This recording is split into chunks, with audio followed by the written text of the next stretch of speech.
இன்று மார்கழி 11. கோவில்கள் திறந்துடுச்சு, பறவைகள் எழுந்துடுச்சு, கண்ணன் பெயர் பாடுற கூட்டமும் சேர்ந்துடுச்சு. ஆனா ஒரே ஒரு இடத்துல மட்டும் இன்னும் அமைதி.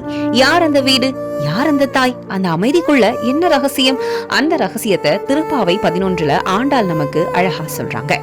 வாங்க ஒவ்வொரு வரியோட ஆழமான விளக்கத்தை தெரிஞ்சுக்கலாம். Welcome to Kandarigam channel. Kannan பெயர் பாடுறதுக்காக எல்லாரும் எழுந்து வந்துட்டாங்க.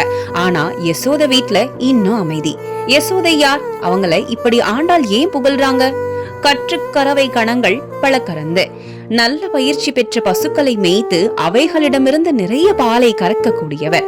ஆன்மீக விளக்கம் என்னன்னா, நம்ம வாழ்க்கையில நல்ல குணங்கள் இருந்தாலும் அதை நடைமுறையில கொண்டு வரலனா பக்தி முழுமையா ஆகாது. செல்வம் மட்டும் போதுமா? இந்த குலத்தோட வலிமை எங்கிருந்து வருது? செற்றார் திரளழிய சென்று செருக செய்யும். எதிரிகள் வலிமை இழக்கிற மாதிரி நேரடியாக எதிர்த்து போராடும் ஆற்றல் உடையவர்கள். உண்மையான பக்தி இருந்தா உள்ளத்துல இருக்கிற கோபம், அகந்தை தானா குறையும். இத்தனை சிறப்புகள் யாரால வந்தது? இந்த குலத்துக்கே பெருமை சேர்த்தவள் யார்? குற்றம் ஒன்றில்லாத கோவலர் தம் பொற்கொடியே. ஒரு குற்றமும் இல்லாத கோபாலர் குலத்தின் பெருமையாக விளங்கும் யசோதை. ஆன்மீக விளக்கம்: கண்ணன் பிறக்கிற இடம் குற்றமில்லாத தூய மனசு, அந்த மனசே யசோதை அப்படின்ட்டு அழகா சொல்றாங்க. பெருமை மட்டும் இல்ல, அவங்களோட அழகு எப்படி? புற்றளவு அழுக்குள் புனமையிலே போதராய். இதோட தெளிவான விளக்கம்: ஆதிசேஷன் பாம்பு போல வலிமையும் மயில் போல அழகும் உடையவளே, எழுந்து வா. ஆன்மீக விளக்கம்: பக்திக்கு வலிமை, உறுதி, அழகு, பணிவு ரெண்டும் சேரணும்ட்டு சொல்றாங்க. யசோதை மட்டும் இல்லையா, மற்றவர்கள் எல்லாம் எழுந்துட்டாங்களா? சுற்றத்து தோழிமார் எல்லோரும் வந்து நீன். உன் சுற்றத்துல இருக்கிற தோழிகள் எல்லோரும் வந்து விட்டார்கள். நல்ல மனிதர்கள் கூடுற இடத்துல பக்தி தானா மலரும். வாசலோட நின்னாங்களா, இல்ல மனசுக்குள்ள வரைக்கும் வந்தாங்களா?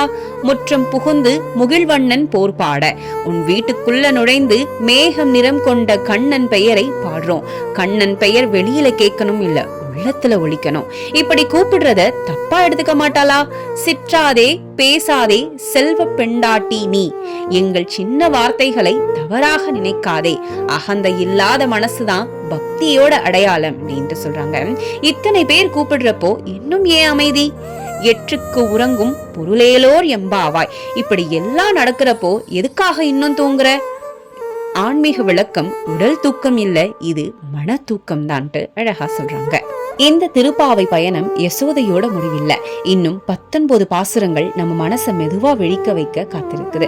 இந்த ஆன்மீக பயணத்துல நீங்களும் தொடரணும்னா லைக் பண்ணுங்க, சப்ஸ்கிரைப் பண்ணுங்க. இந்த பாசுரம் மனசுக்கு தொட்டுச்சுன்னா ஒரு பக்தருக்கு ஷேர் பண்ணுங்க. நாளை இன்னொரு திருப்பாவையோட மீண்டும் சந்திப்போம். அருளேலோர் எம்பாவாய். நன்றி மக்களே.